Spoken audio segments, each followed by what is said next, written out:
which apparently shocked one or two of you. Have you ever heard that discussion before about the importance of, that is, as I told you, I was not working on the arts 15 years ago, nor were most people in urban politics, urban policy, and so forth. People saw it maybe as a personal interest, but not as the core of, or a core of urban development, economic development, demographic change. Those were seen as separate fields, quite altogether separate, where people didn't talk about arts, culture, and so forth. Now they are.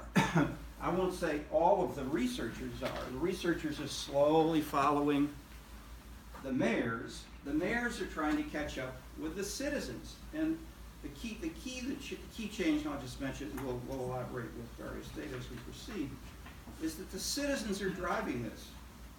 And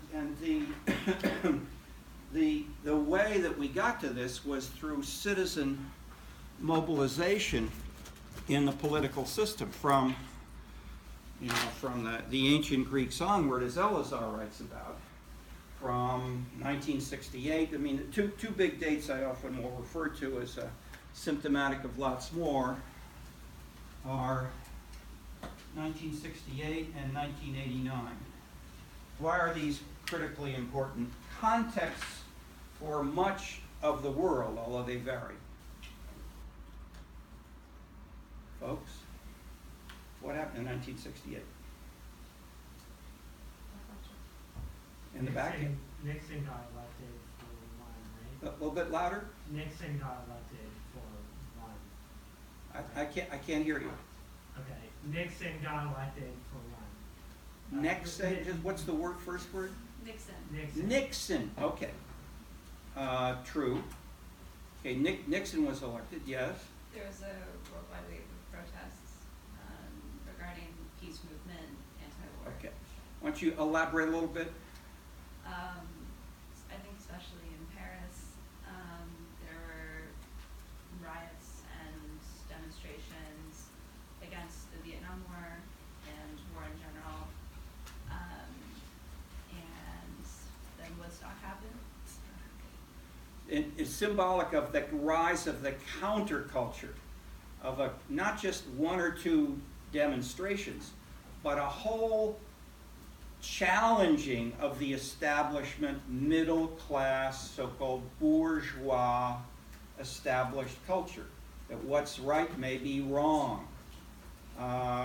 One quick film was called Bonnie and Clyde. How many of you have seen Bonnie and Clyde? Okay. It came out in 1968, I believe. And it mostly symbolized the changes which were there, but it was hugely popular, and it was a dramatic challenge. So someone give us a quick plot summary of Bonnie and Clyde. What's good and what's bad?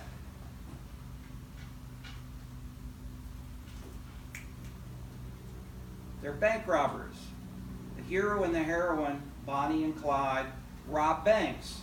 Then they take off in their cars and they run away from the police, and they enjoy life for a few days and weeks. Okay, that's the end of the movie. Okay, so it's bad is good and good is bad compared to the normal. They're glamorous, they're exciting, they're challenging, and the viewer wants to identify with the bank robbers, and the police and the bankers no. Okay. And so it was challenge, add to that explicitly, citizen participation was said. We want the government to respond more to citizens and students, not to the business establishment, the military, and so forth. Okay.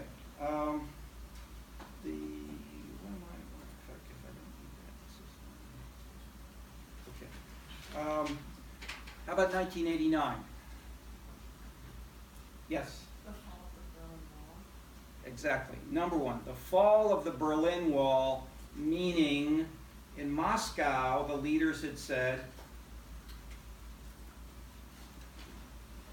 the wall can go, We will no longer have a Cold War. We will no longer have a wall dividing the West and the East, and we will become part of one global world. We will trade, we will have economic and political exchanges around the world, and we'll have competition for sure, but we're not saying we're going to destroy you, as you still hear in North Korea. I mean, that was more the language you heard before 1989.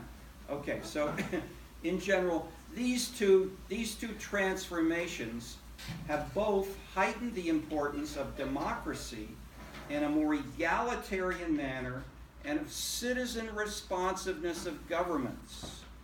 So you have, even in China, for instance, a massive changes toward markets, toward competition, towards cell phones. Where are all the iPhones made? Where Apple computers made? They're made in China. And the Chinese are the one of the largest markets for iPhones and et cetera.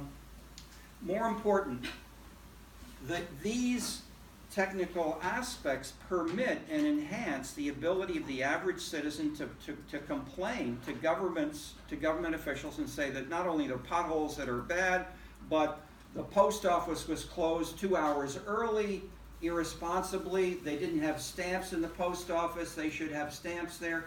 And those kinds of specific questions about service delivery go up to higher levels. And China, from at least the anecdotal evidence we have, seems to be more responsive to citizen protest and communication in this way than, say, Taiwan, which is right next door. Jean Lin did a PhD with me. She was teaching assistant in a couple of courses. She's Taiwanese. She worked as a journalist for 5 years before she came to the PhD program. She covered China, the Chinese mainland, for environmental protests. And then she did the same thing in Taiwan. So she compared how they were covered, how they were handled, who did what, and her basic interpretation was in Taiwan, as in often in the West, you'd have a protest that would lead to a government hearing, say what's wrong, should we change this, discussion, lots of media coverage, and no change.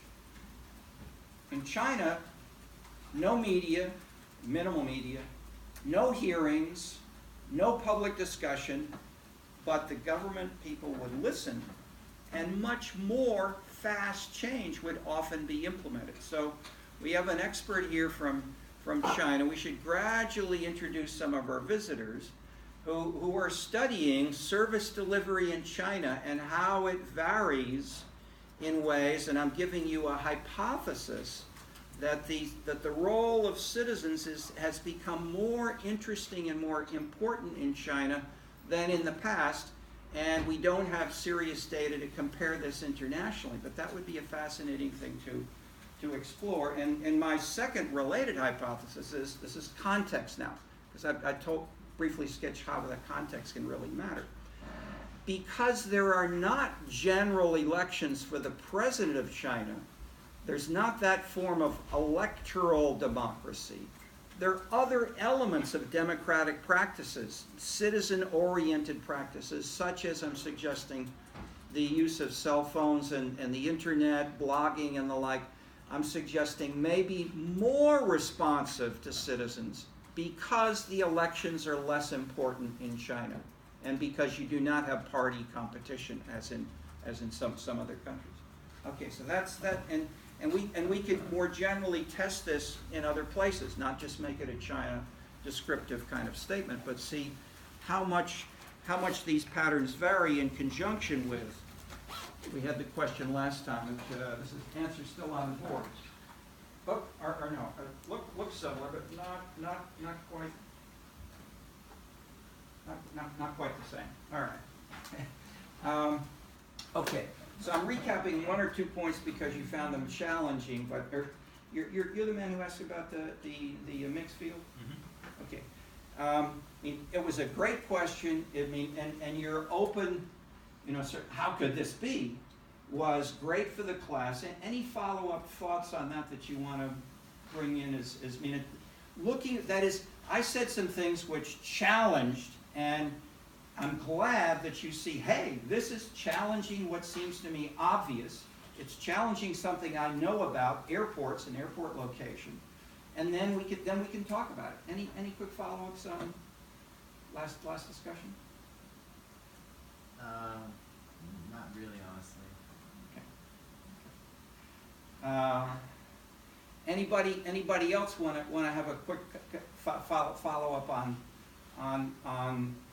let's say the role of that particular case as illustrative of the rise of sustainability, at least the symbolism, the environment, sustainability, parks, and shutting down of an airport in order to enhance the other, that kind of choice. Yes? I just wanted to clarify what I think your analysis was last time, is that despite it seeming to be this break from the traditional Chicago style of government and bureaucracy, what Daley Jr. was doing actually was just another iteration of the same attitude and like culture of but it with potentially more foresight. Well, I see in what we did last time, what we're now, I'm leading into our first section, the first big theory, which is leadership. So we're talking about leadership right now. And I gave you last time a brief overview of the 5 alternatives, including regimes in leadership, markets, political culture, innovation, and consumption, the arts, and the like. And I suggested that all 5 of these contributed to an interpretation of why Meigs Field was closed. I didn't suggest it was only one of these 5. I suggested all 5 could potentially offer a hypothesis as to why that happened. But then the next question is, how important is 1 versus 2 versus 3 versus 4 versus 5? And that's very hard to answer in a systematic way with one case. Ideally, you'll have, say, 1,000 or 5,000 cases, and you can say if you have more strong leadership or more highly educated citizens, or more if you're in a college town compared to an old mining town, if you're in a Catholic versus a Protestant area, how much do these different factors explain, for instance, then it's also then useful to try to think about ways of reconceptualizing what is the variable we're trying to explain. In this, narrowly, it's closing of one airport, but more generally, I'd suggest it's the relative salience of sustainability, the environment, aesthetics, consumption, as symbolized in this new northerly island park, versus transportation in a utilitarian, classic, efficient way. And how much you weight the one versus the other varies by city, by country, by mayor, and by citizens, and where and why each of these may be more important or less important, we can then analyze with survey data of citizens, policies of mayors, of cities, and then try to get a handle on this. As I said, Durkheim said science begins with comparison. If you can see the key elements and compare them, and then say what about the context may have enhanced or retarded that can give us a clue as to how to generalize from one such case. Does that make sense? Okay. Anybody else have a reaction a little bit like that, either to this point, and especially as we want to talk a little more generally about leadership and how that is. We talk of Daley. Daley did this, but any other elaborations on any of that? Okay.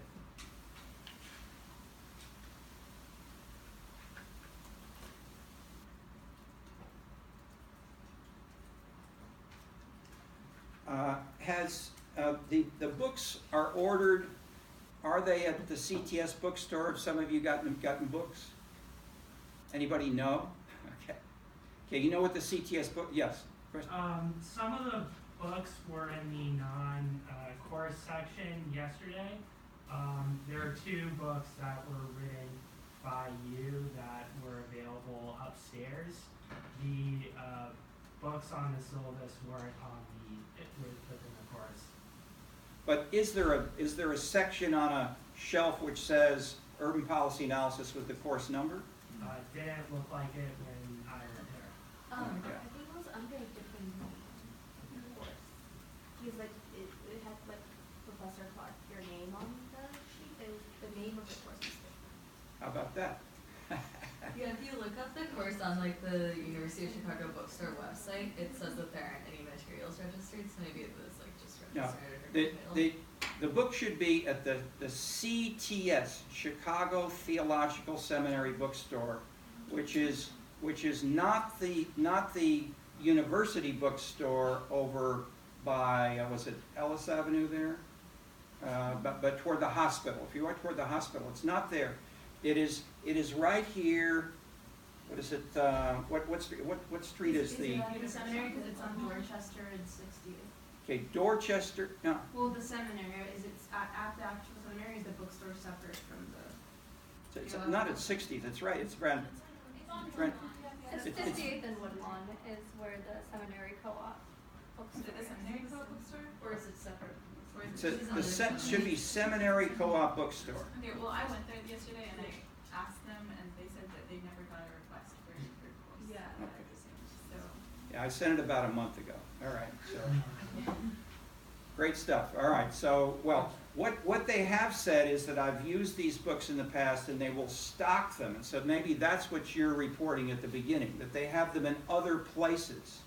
So I would say, if we try and go there, let's try to see how many copies are there, and if they have virtually none, if you could show them the syllabus and say, okay, or maybe, who should we ask? Maybe, Whitney, could you follow up on this? Sure. Okay, great. You've, this level of problem combined with Canvas is more than we've usually had. Okay. The main readings are on Canvas, and so you can see them there. What I was asking embedded in that question was, have you seen the Dahl, or can you access the Dahl book? And often, if we have problems, we defer. I will today defer discussion of Dahl, except very briefly, until the next section in the course where he's one of the main events. You can also read Dahl through the library's website, all online for free. Okay, terrific. Yeah, I mean, as most of you, or just if you don't all know, most books these days are on Amazon, but especially Google. And then third, but that is about half of most books are on the Google website. If you're lucky, like the Dahl book, if you go to the University of Chicago Library online and look for e-books, most of these books are there. Okay, so you can read them in that way as well. You can even download them as PDFs, which is pretty cool. Okay. Entire books. Yeah, good. You have to be tricky about it. They'll give you 100 pages at a time, but you can just log in again and get the next 100 pages. Okay. And not a whole book. Okay. See, that's what you learn when you get a PhD. All right.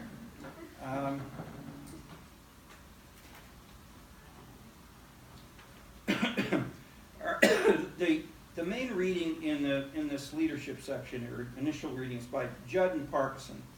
The introduction is useful as background, fits with what I'm saying here, about what are some major, bigger forces affecting cities over the last couple of decades, and how do these in turn shift everything we're talking about in the course. So we're talking broader context. In many countries, more national government fiscal aid was given to cities in the 60s and 70s. It increased in an effort to stimulate local economic development often, sometimes as part of a regional or national policy among countries where there was an effort to often assist the less fortunate, less economically developed regions. The Frost Belt versus the Sun Belt, or similar regions in especially France and Germany. look at page 9 in the introduction. The most dramatic case of this, which I'll talk about just as showing you how much these things did drastically change, was the election in 1981, when socialist François Mitterrand was elected president of France in a coalition with the French Communist Party.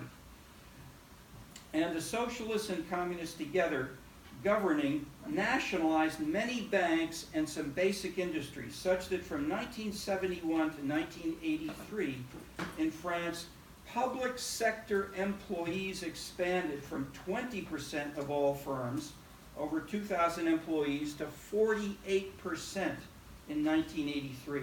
So dramatic increase in the national economic sector.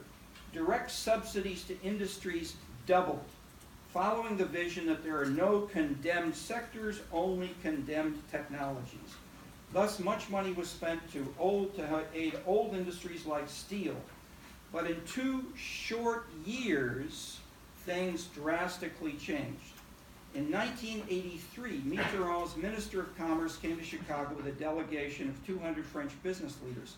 I was on a talk show with her and asked what lessons the French might offer for Chicago's ailing steel industry, since many unions and left Democratic leaders at the time were calling for a national industrial policy to aid such declining industries. She laughed and said, "We have nothing to teach you.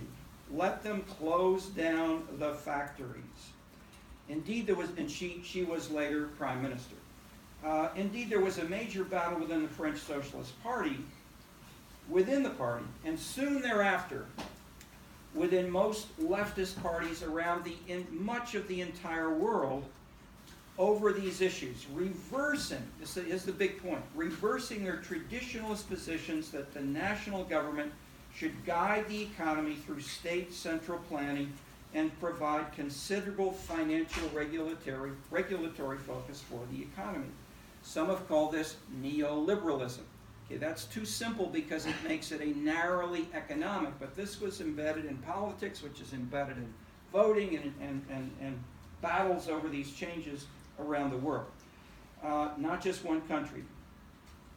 Judd and Parkinson show that the same shift occurred in Germany, the US, and finally Britain. And I'll elaborate this in discussing when we talk about city money, and you can see some issues there. But what happened at this point? Considerable internationalization, globalization of the economies of these countries. That is, the cost of building steel parts or assembling computers simply rose too high in many older industrial locations, like Detroit and Chicago. The management had not invested in new technologies or been innovative in adapting new approaches.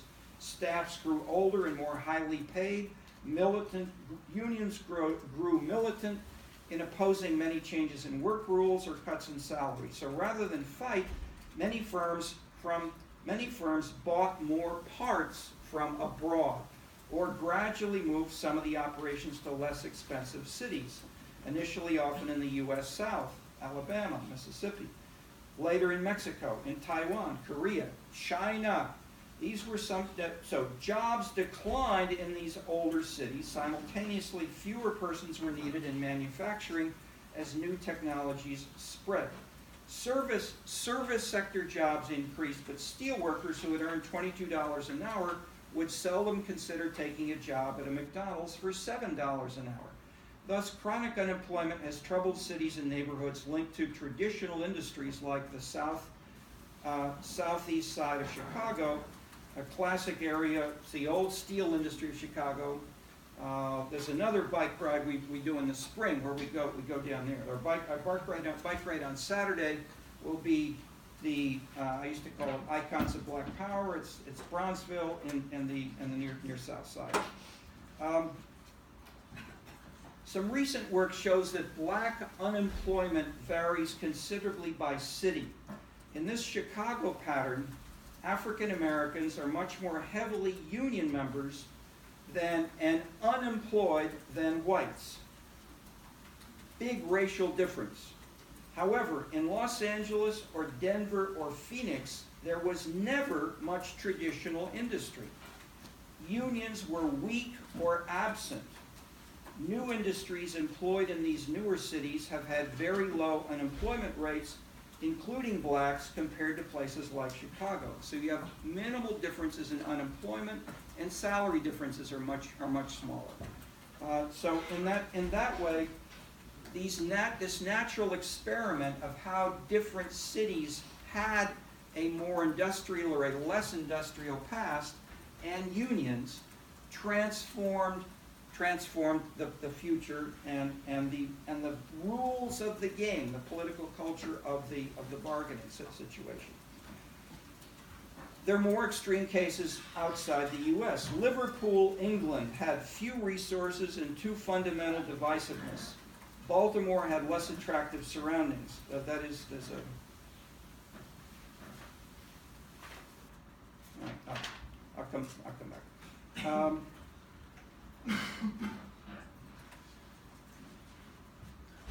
What these are useful is to go beyond the kind of label that we live in a neoliberal world, or that there's one interpretation about how cities and the economies and these things work. What this points to is city-specific differences. And as I said, quoting Durkheim, science begins with comparison. If we can see some cities have more unemployment, then it's not being black, it's not just being in a particular neighborhood, whatever. It's something about the bigger picture which differentiates Chicago from Phoenix, Southwest, and so forth. And then if we begin to do this internationally, we find more specific differences. The last major point is that local leadership thus makes a difference in... Okay, so, no, sorry. One of the most dramatic cases is Liverpool, where the union and labor leaders in the city council had a major confrontation with the prime minister, who was named Margaret Thatcher. They sought to drive their city into bankruptcy in hopes that they would be bailed out by the national government. However, they went so far that they were thrown out of their own, that is, the locals were thrown out of the National Labor Party because they disagreed, and half of the council members were barred from holding public office. Few new jobs were created in this environment. Chicago had a similar analogous but much less confrontational problem with Harold Washington and what was then called council wars. The Wall Street Journal called Chicago in those years Beirut on the Lake.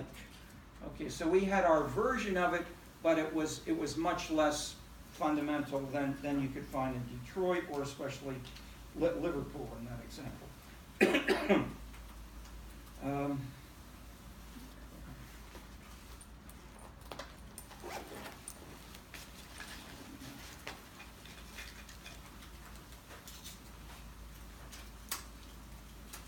These confrontations in Chicago and Liverpool were in the 1980s between local left leaders and conservative national governments. By the early 90s, however, many local left officials had given up their policies and embraced market-oriented competition. East Europe and the former Soviet Union were the most dramatic changes, although they shift from election to election.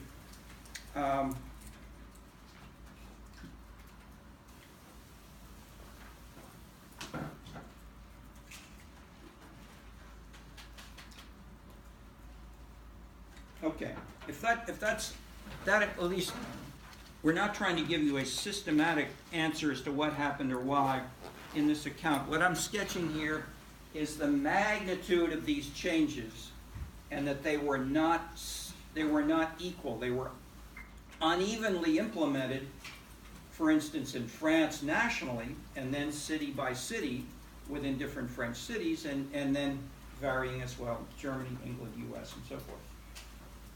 And the variations give us the grist to be able to try to build a more general interpretation, which is the beauty of the urban level analysis for bigger theories, which are not just urban, national and global.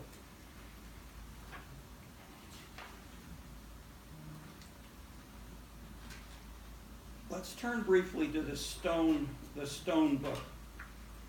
As Clarence Stone was the most influential political scientist in formulating a perspective, a strong perspective, and for this section about leadership, which he called regime.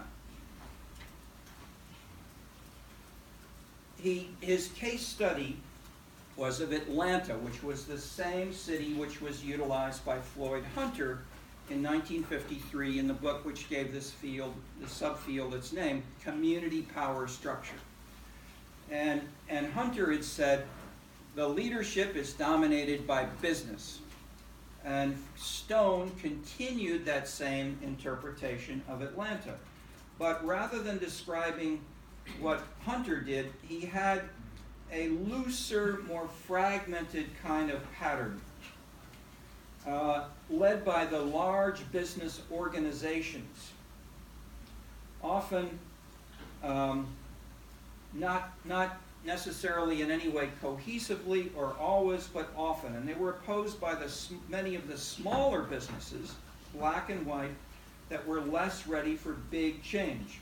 But the big business leaders thought big and made huge plans, massive changes in land use, major closings of homes and firms, and movements of populations to public housing.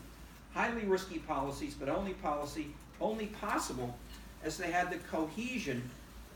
Remember this argument for the future. They had the cohesion within their at least their organization to do this.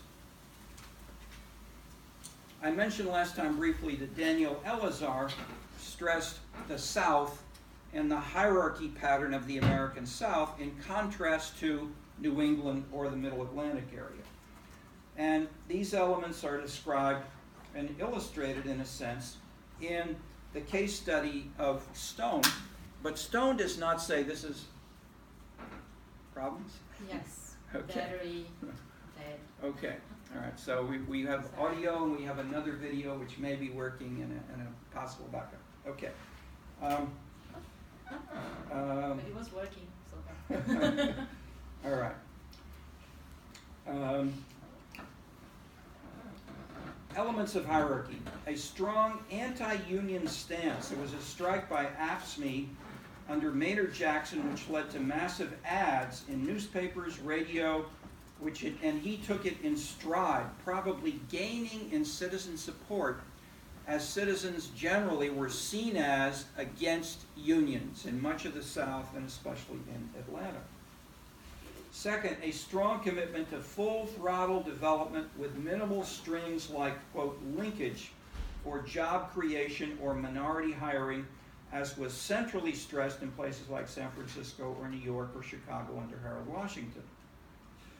Third, sales tax providing major revenues for mass transit, which were seen by some outside interpreters as regressive.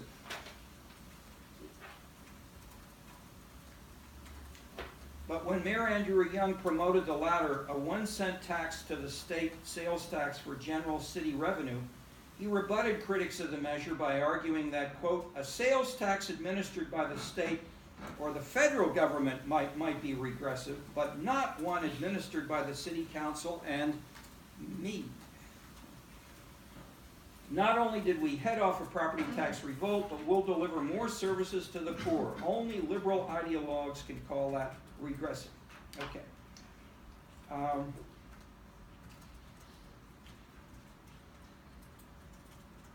Fourth, relative business cohesion. Seldom public disagreement among the business leaders. They did not use a chamber of commerce, but a group called CAP, the Central Atlanta Progress, formed in 1941, as a spokesman for the large business groups. They took a long-term view, not short-term profits. They oversaw the destroying of massive areas of downtown and the bankruptcy of many little firms that could not make the transition. Huge debts. They borrowed more than any of the 62 U.S. cities that we studied, except for New York City. Leadership was strained a bit when Maynard Jackson arrived as mayor the first time, and neighborhoods often seemed more attractive. Many things were more decentralized. Business lost many battles. But when Mayor Young, but then with Mayor Young, neighborhoods were less active a force, and he moved closer to the big business. That is, the mayors shifted in their. Maynard Jackson was the first African American mayor. Henry Young was, I think was the second. Stone suggested Atlanta leadership is activist, but not progressive, unquote. The most progressive measures served most the black middle class, he argues on page 176, which has been large and important since the 1940s, more than most other cities in the U.S., with Washington and D.C. and Chicago. Atlanta has launched many national African American organizations of SCLC, Martin Luther King's organization, and as well as building expressways, stadiums, underground subway, extensive conventions facilities, not to mention new hotels and office buildings of individual firms. So massive growth downtown, government often actively intervening in these three cities. What is regime for Stone? Okay, here's the bigger conceptual point. In some definitions, it's close to the general idea of leadership, general and broad. In others, he stresses a tilt to business, second dimension, business. Business leaders in coalition with government, yet with business in the lead.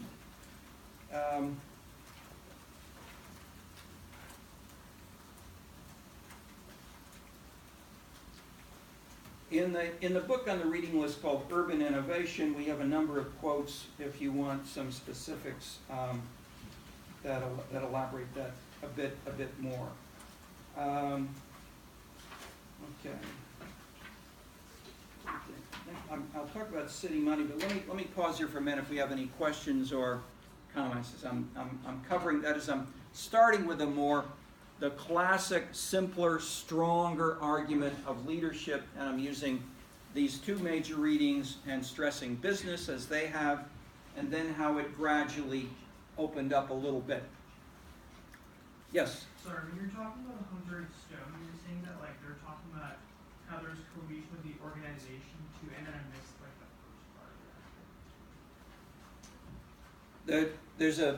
You have individual businesses like Coca-Cola in Atlanta. The several individual businesses come together and they support it's called Central Atlanta Progress, this business organization. And the leader, the executive director of Central Atlanta Progress would go around the country or say especially come to Washington, New York, deal with the banks and hearings, try to increase the debt of the city and so forth. I was in a number of hearings with them in those years as we brought out the book City Money, where he had debt rankings and so forth of Atlanta. And he would articulate how the city government needs to have this kind of support and please buy the debt at a low price.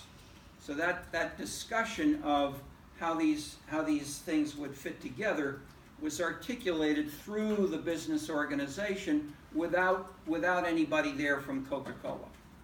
Does that illustrate the general point? Yeah. Okay. And yes. When Stone talks about like what you were saying, activist leadership, I was still confused about what that means as opposed to progressive. Activist in the sense that many business leaders, I'd say earlier especially, say 50s, 60s, 70s, 80s, had the sense that politics was dirty. And proper business leaders like gentlemen and ladies don't do it. So if they tend to get involved, it tends to be more, quote, publicly, through civic activities like painting dirty schools in Chicago or having volunteers clean up the garbage on the lakefront or in parks, rather than directly working to elect a mayor or to fight against a city council member.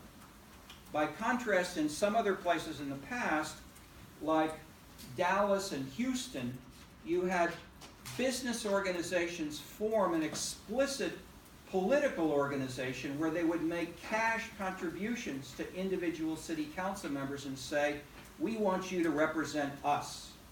And the money was taken, and council members were elected in a very open sort of way. That was quite unusual, but I'm pointing to that as how it could be done if there were direct cash political support by corporations. But I'm suggesting that is not that but because of the reticence of most business leaders traditionally to be involved that way, that did not happen in most U.S. local governments. Well, so then was Stone saying that was part of the reason they wanted, they didn't want to form back one politician, but instead wanted to do these maybe schools or something. Was that because it would get more public attention?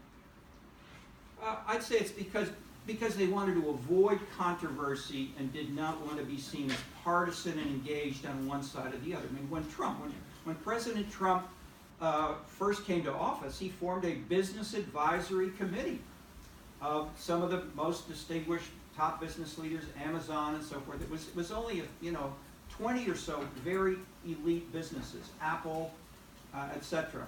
And they were his business advisory group. And what happened to that? There was a controversy about 2 or 3, maybe 3 or 4 weeks ago, where there was a decision, a statement that Trump made, which they felt was improper, and they say, we're disbanding this organization. We're not going to support Trump anymore. That is, they did not want, as business leaders, to be too identified with a controversial political position. And that's the general pattern which I'm referring to, persisting.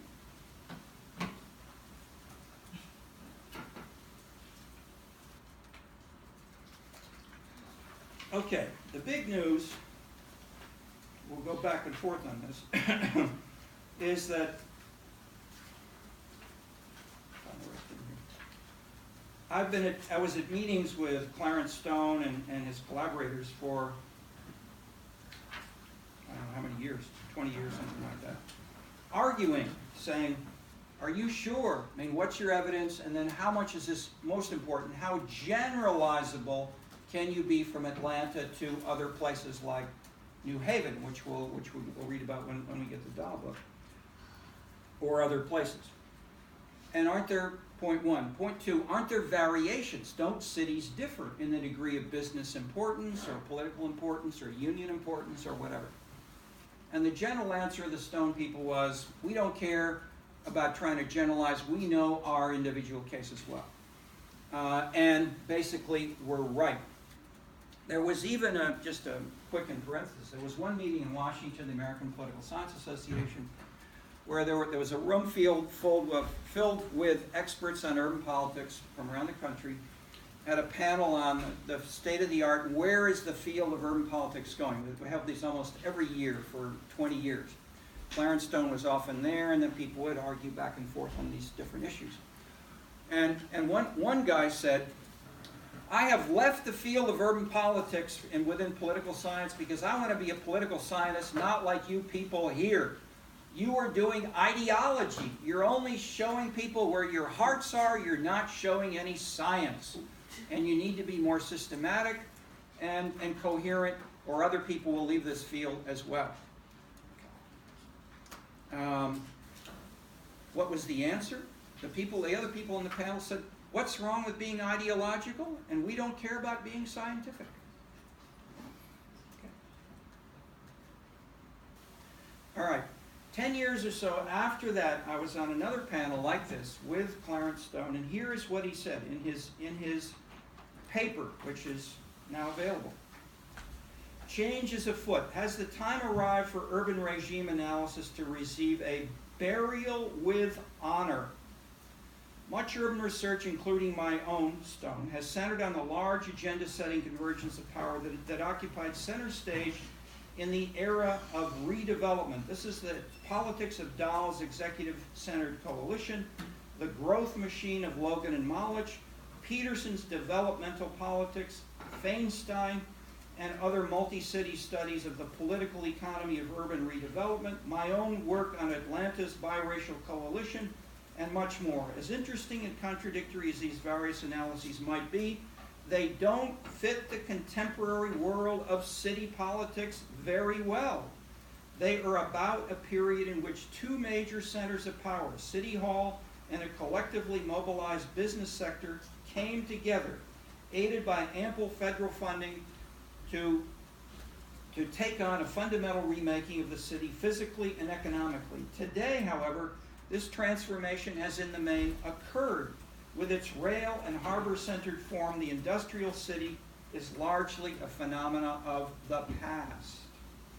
Governing the post-industrial city is no mere extension of the past. We should look beyond the kind of big agenda-setting mobilization of elites that Salisbury so appropriately spotlighted in an earlier era. Indications are that today's priorities are mostly piecemeal, his word. Still, I contend that relatively small hybrid mobilizations have become a significant phenomenon to study. Okay, this is from his paper called The Empowerment Puzzle in Pursuit of a New Dimension of Governing the City, Clarence Stone, George Washington University, American Political Science Association, August 2013. Okay, I and the other people on the panel, our jaws dropped when we heard Stone, saying his own theory was no longer right, no longer applicable, and we should move on to other things. And so two of the other papers were disciples of Stone, and they were trying to say, here's another case which is showing strong business leadership and how important it is. Whereas I had a paper with a grad student here, and we tried to say, it depends. There's some cities where business is more important, others where it's less important. We should try to look at these changes and frame them in comparative perspective.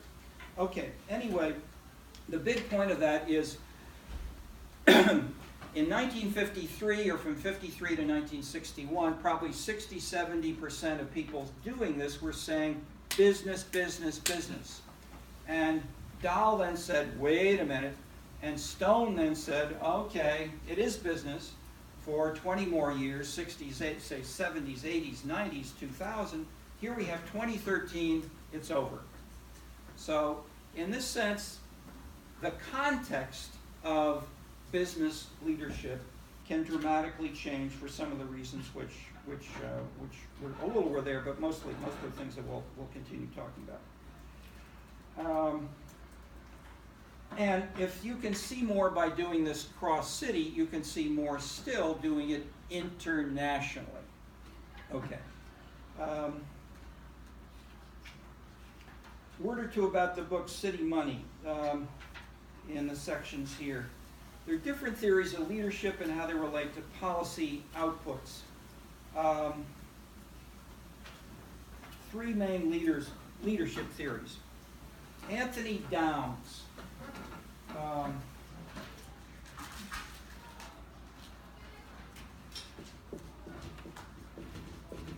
Economist here for a while. Brookings Institution. Active in a most important in his more theoretical book called An Economic Theory of Democracy. It's one of the strongest, most powerful examples of trying to use neoclassical economic theory to explain politics. James Buchanan, a couple of others, the public choice movement. These came in earlier, but political science in 1968, within the Political Science Association, you had the kinds of debates that I'm telling you about, as well as within sociology, within economics. But within political science, there was a huge change, and most of I'd say the dominant theory people, many of the people in the leading journals and many sections, but not in the urban section, embraced what was called public choice, or some ideas coming more from Downs and from or rational choice. It was basically economics applied to politics. And you're now how many of you are in public policy? Okay, so I mean you're reading. How many are in political science? How many are in economics? Okay, so you're reading these today. We see the residues of these now. We're at a point where we're trying to synthesize these more, but these were fought over very actively as they were more separate in the past. Okay, the Downs core idea in terms of leadership, we'll go into Downs more later on, but in terms of what we have here, we can show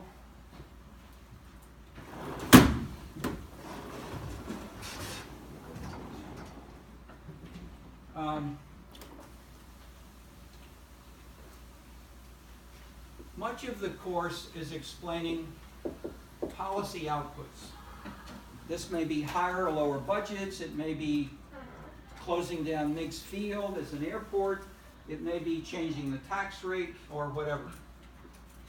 Why are policy outputs adopted is a big question, and one core set of things include development in a general sense of economic growth, population growth, and the like, as well as opposition to development, such as environmental concerns, as illustrated by closing the airport, you could say. All right. The core theory, the main core theory which we're dealing with in simple terms in this first section is leadership causes policy outputs. And that the leaders choose the policy and they implement. And if it's business interests then define what the policy output will be. Okay, that's what we've been talking about. Hunter, Stone are the two most visible. Downs says no, that is an intermediary process. That what counts more are city especially citizen preferences. What the citizens want is what drives the policy. And it goes through leaders, but because the leaders may be irrelevant, we have path B and path C here. And how and why might, and so the question is, how important is B and how important is C compared to A? What's his mechanism? Leaders, he argues, compete with each other. And if you assume a market model of competition, or you think about it, if you say, let's think about it, how would it work if we had perfect competition between the leaders? We have several leaders, they say, you want this, I want that, and the idea is they each try to get a map in their heads, maybe with more serious data, of the distribution of citizen preferences. And if some citizens say we want lower taxes and others say we want higher taxes, the leaders will one leader may start over here and the other leader may start over here. So it says leader one, or candidate for leadership one, candidate for leadership two, and the question is, who's going to win? And Downs basically says policy is a dependent variable. You change your policy in order to win the election.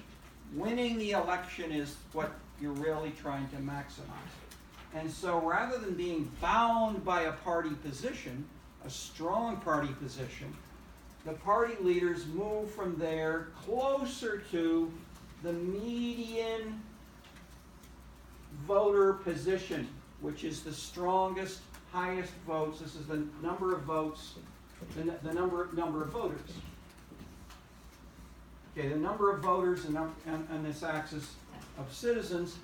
So Downs' argument is through the competitive process of elections and the Trump-like social media engagement, you can mobilize citizens in ways that you will undermine the preferences of the leaders if the leaders contradict what citizens want. But smart leaders, defined this way, move to what the citizens want, and so the leader can come out as Daley One was in the lead book by Banfield. Banfield basically said Daley One was not that powerful. He had a big machine. Everybody thought he was very powerful. But what he did was to wait until citizen groups, neighborhood groups, aldermen fought out battles and battles. Then when there was a winner, he would hold up the fist, the arm of the leader, and say, this is my position. Okay. That's the dynamic of the citizen really being the driver rather than the leader imposing his will on the citizen. Okay, this is what we've seen, the big argument is, how much was this there earlier, say 1950s, and how much since 1968 and 1989 has this increased around the world? And my general suggestion is it has increased a lot, from China to France to the US to Taiwan and so forth. And we've got lots of evidence about this. Anecdotal cases, comparative, and we'll be talking about it as we proceed, but these are controversial issues. Okay, so City Money discusses citizen preferences as an alternative first to the strong leader. The second body of theory is organized groups. So we have not just the leaders like a mayor there or a business leader, we have organized groups, including political parties. The core of this theory came from this university where in the early 20th century people looked out the window, they didn't see proletarians, lower class versus managers, they saw ethnic groups. And ethnic groups are the American version of what's called group theory.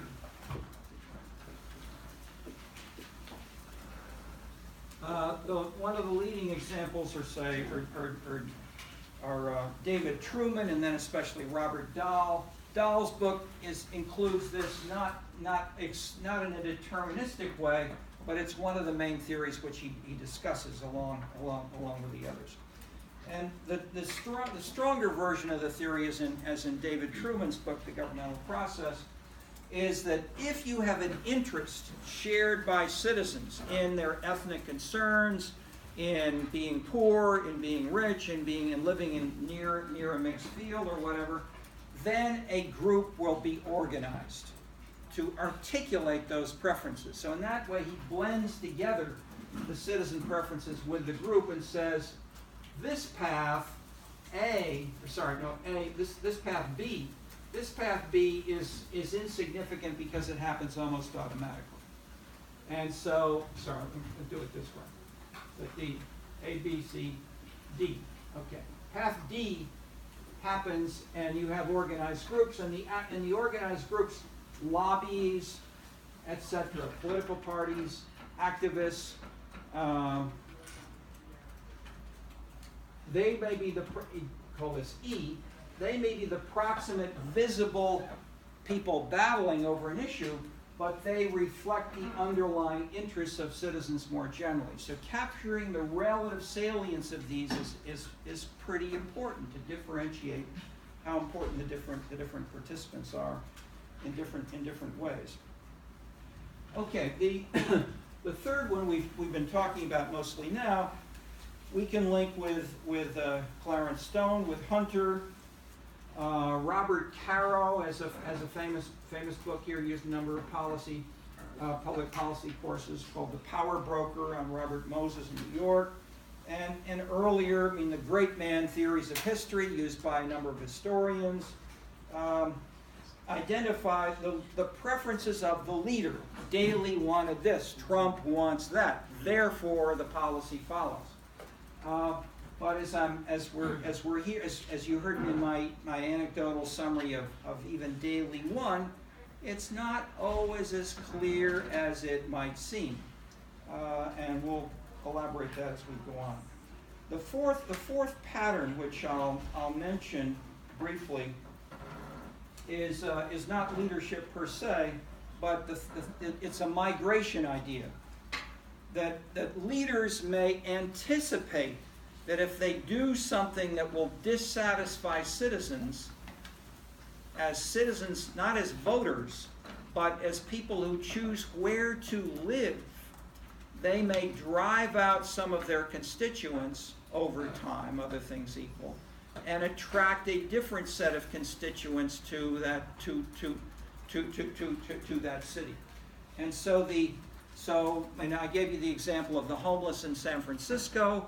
that is the pro-homeless policies, brought a number of homeless people immediately to San Francisco. That in turn led the mayor to change his policy on the homeless in San Francisco. But more importantly, mayors and leaders across the whole U.S. said, aha, we should be careful not to do that, or we will have hundreds of thousands of homeless come to our city. Okay, so in that sense, the anticipation of what citizens as migrants might do also constrains leadership patterns in this way. Okay, so what the City Money book does is lay out these 4 theories and say all of these have some degree of coherence. They're at least partially correct, some of the time, some places for some reasons. And then we pursue each of them in different chapters of the book, with particular mayors that illustrate each of these more coherently. The other way we reconcile it is not just to say different cities differ. We're saying there are four kinds of underlying political cultural elements, and these 4 political cultures have distinctive styles of favoring or opposing one or the other of these A, B, C, D, E paths.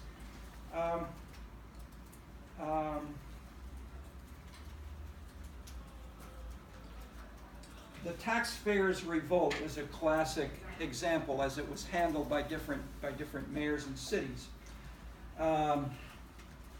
Started in California with Prop 13, but when it came to Boston, I'm using Kevin White as then mayor of Boston. Proposition 2.5 in Massachusetts, the citizens of Massachusetts said, we want to cut, the citizens of all of Massachusetts, we want to cut property taxes by half, as they had done in California 2 or 3 years before. And it passed, as it had in Michigan. So Michigan, California, Massachusetts all had referenda. Roughly 2/3 of citizens all voted yes, cut taxes. But what's the interesting news here is the political culture of Boston was so powerfully traditional Democrat. The city of the Kennedys, the city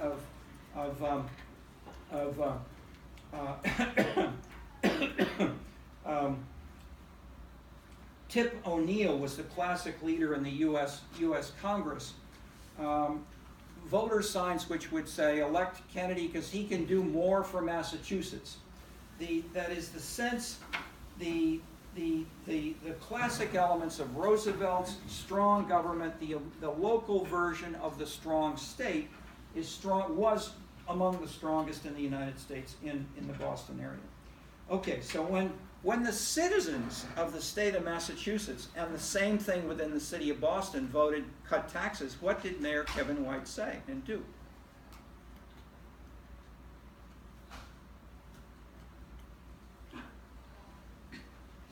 He said the citizens have not understood that they would lose services.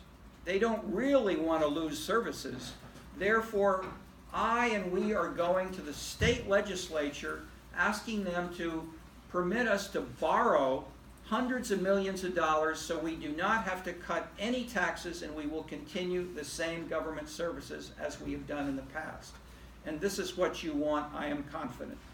And what happened? He did it, and it happened.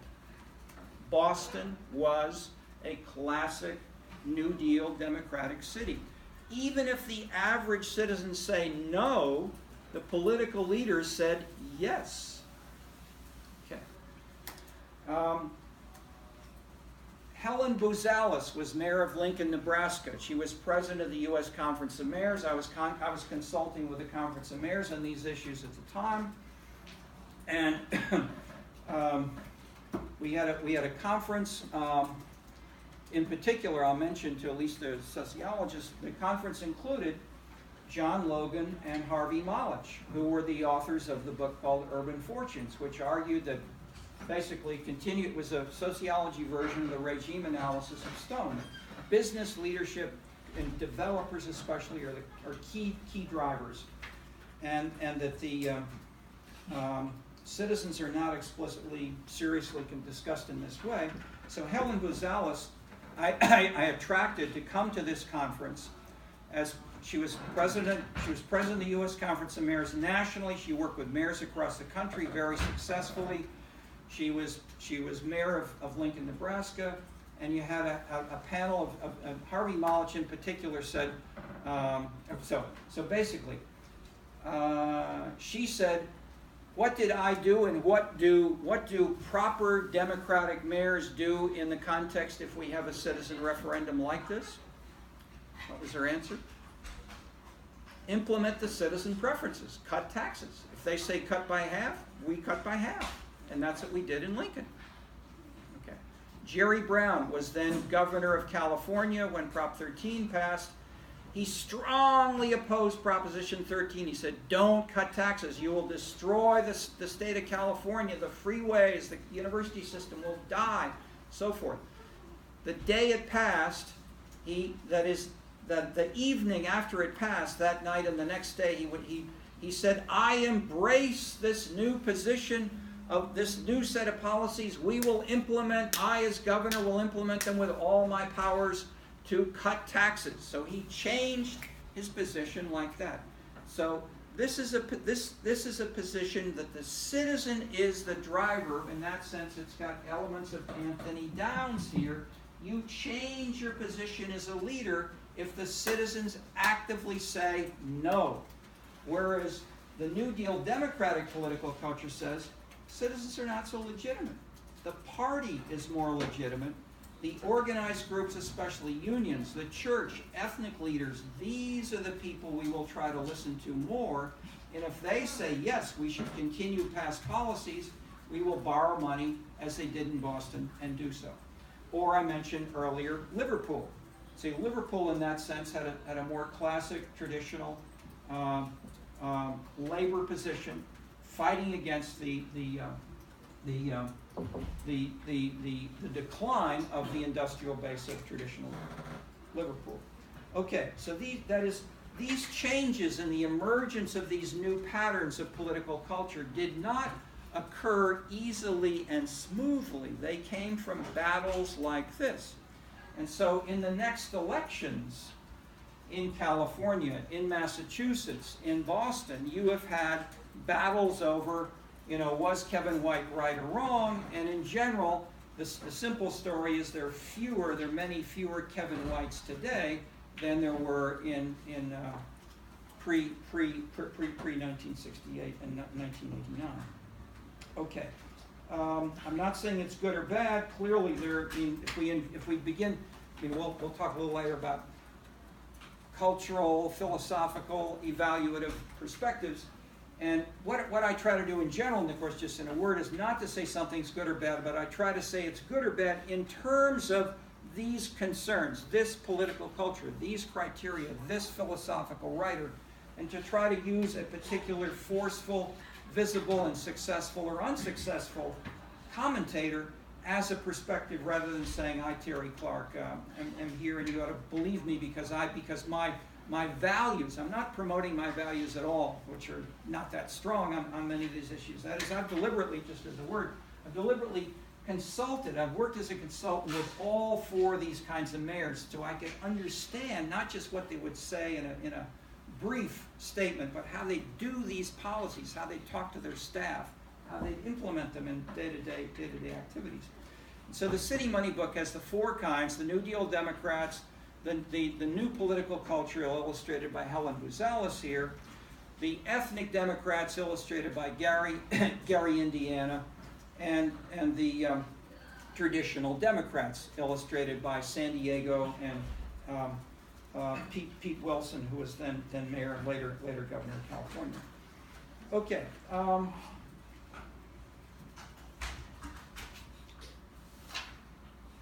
What the book does, in addition, that is, we use those brief case studies of those mayors. Is it 10 up already? Okay, all right, fast. Let me stop there and let's have just 2 or 3 minutes of discussion. I thought we've had a little bit built in the class more than sometimes. But any quick reactions to what I've said you want to raise? Yes, Sophie. I'd be interested to hear on your take of sanctuary cities and I see a few different ways of working out here. Is it a response to the humanitarian concerns of citizens, or is it more on the migration sort of policy analysts, where we anticipate that we could import a lot of cheap labor if we attract undocumented immigrants to our city? I'm delighted we today have technical support from Cristina Sakamoto. Why don't you just stand up for a minute and wave so people can see you. She was teaching assistant last quarter, and and she has done what's called a chicken and egg analysis of the importance of different factors and she's a TA in an ArcGIS course. She's doing a PhD on related issues. So the issue is not is one right or wrong, but the issue is, I mean, the big issue which underlies your question. We'll come back to maybe the specifics next time. But the big powerful answer which relates to this and to her and to your question is, what does the map of support look like in favor or against immigrant policies of the sort that Trump was proposing, or others who were against Trump? That is, which cities and which regions and what are the dynamics of political support for? And the strongest version, of course, are the sanctuary cities, which say we welcome citizens, as Chicago is one of them, fighting the federal government. And Chicago has done this for decades, not just with Trump.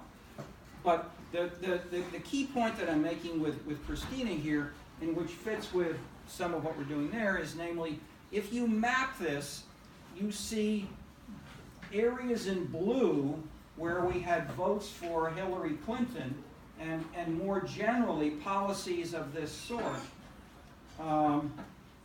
in the sanctuary cities, and that is the blue versus the red states. The votes for Trump overlap substantially with a number of other characteristics which we want to talk about. But the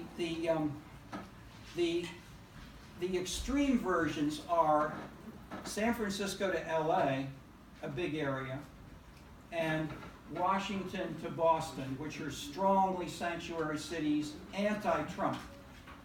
And the South, Alabama, Mississippi, the smaller Midwestern towns coming up around here and then spreading out, were either more Trump or, let's say, less pro-immigrant in general. I mean, that's the quick, simple answer. That it depends on the area, but rather than trying to say it is groups or citizens or leaders, it's probably a combination of all of these, but that will vary by city. But I would say the big thing is there are big geographic differences which we can immediately identify.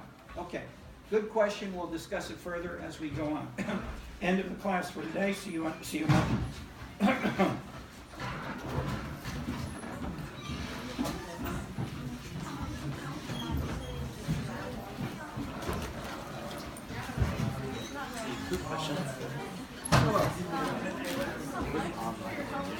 I'm sorry that it didn't finish being but like, Yeah, we ought to set it up a little more coherently, but I would say for now, if you just want to post something there, that's okay. I was the only guy there, so I was like a little confused. Also, when you're talking about the 4 types of Democrats, I have ethnic, tradition,